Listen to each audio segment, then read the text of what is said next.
Pembentukan gamet jantan pada tumbuhan itu prosesnya terjadi di dalam mikrosporangium.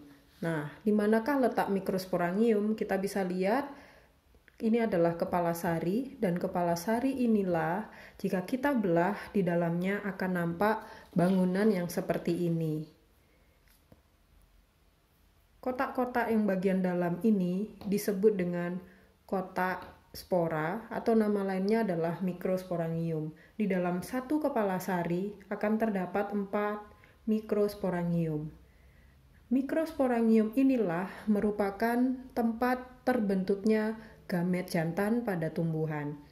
Mikrosporangium ini memiliki mikrosporosit atau nama lainnya adalah sel induk mikrospora.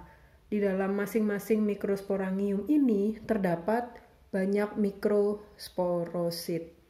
Saya akan ambil satu contoh mikrosporosit yang terdapat di dalam mikrosporangium.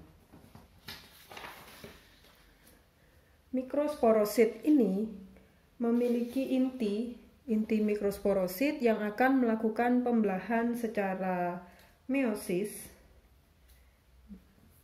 Meiosis yang pertama menjadikannya akan menghasilkan 2 inti yang disebut dengan mikrospora, namun tidak diikuti dengan pembelahan sel. Oleh sebab itu, pembelahan ini disebut dengan karyokinesis, yaitu pembelahan inti tidak diikuti dengan pembelahan sel.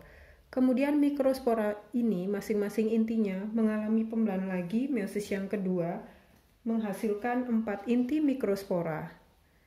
4 inti mikrospora ini susunannya disebut dengan tetrad karena jumlahnya ada 4. Kemudian formasi tetrad ini akan saling memisahkan diri mikrosporanya menjadi 4 sel yang bebas, namun proses ini masih berlangsung di dalam mikrosporangium.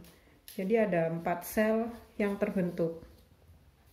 Masing-masing sel ini, sel mikrospora, akan mengalami pembelahan secara mitosis. Saya akan mengambil satu contoh dari sel mikrospora yang mengalami pembelahan, namun jangan lupa bahwa setiap selnya itu juga mengalami mekanisme yang sama. Pada saat dia akan melakukan pembelahan mitosis, sel mikrospora ini akan semakin membesar. Dan bentuknya sudah mulai menjadi seperti ini, di mana di bagian yang diarsir ini namanya adalah dinding luar, dan bagian yang warna hitam ini namanya adalah dinding dalam. Ini adalah inti mikrosporanya. Kemudian mengalami proses mitosis sehingga inti ini akan membelah menjadi 2. Satu yang bentuknya membulat dan satu lagi bentuknya memanjang.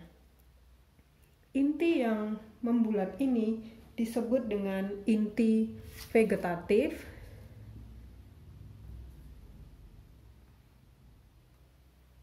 dan satu inti yang memanjang ini disebut dengan inti generatif.